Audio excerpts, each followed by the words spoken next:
doing something, and to do something that undermines it on the other hand. Moana Maki.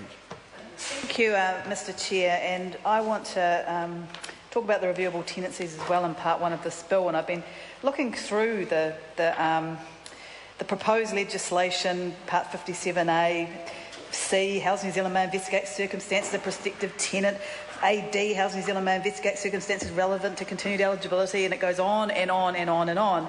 And it strikes me that this is what you have to have when you get rid of tenancy managers.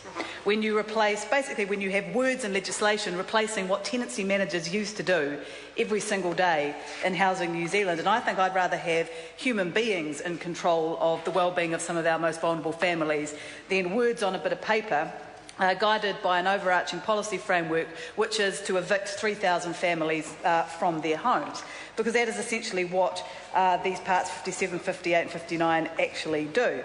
Because if you'd actually talk to one of these, what we used to call tenancy managers, what they would tell you consistently was that, yes, they do try and move tenants on when their circumstances change.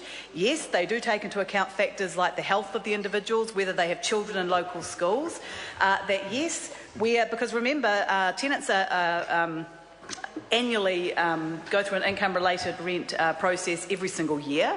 Yes, they do find out when tenants' circumstances change, but they said, you know, the biggest single reason why they don't move on is not, as the Minister has been saying, because they're selfish and nasty and don't want to give up the house to someone else. It's that they have nowhere to move to. They have nowhere to move to. That is why people stay in state houses when their circumstances change. The second reason why they may be reluctant to move is because they can't afford it.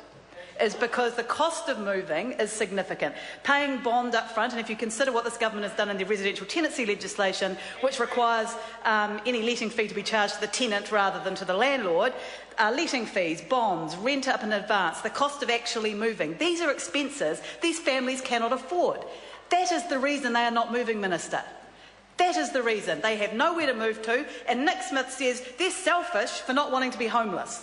Well, that kind of sums up this government's approach to housing, I have to say. Because the reality is we didn't have an issue with this when we let tenancy managers do their job, develop relationships with their tenants. There's actually incredibly high turnover in Housing New Zealand houses. It's not, as the Minister is suggesting, a whole block of people just staying there and refusing to move. There's a lot of turnover in these houses, but if they have nowhere to move to, then all we are doing is evicting families into homelessness, and it is a shame that this national government is saying that that is an appropriate policy to be putting forward in this bill. Now, the Minister, when he made his comments earlier, gave a challenge to the Labour Party to say, how do you redevelop communities without demolishing houses? And I have an answer for him. The answer is that you do what Labour was doing in the Tamaki Transformation Project, where you guarantee that the number of houses will stay the same, but the proportion will go down. So there'll be more houses in general, mixed tenancies, but the number of state houses would stay the same. That was a guarantee that we gave to those tenants, and this national government broke it when they decided that the number of state houses would go down. So there's a response to the Minister's question. Mr Chair, part one of this bill is deeply, deeply disturbing for the many number of families that it affects.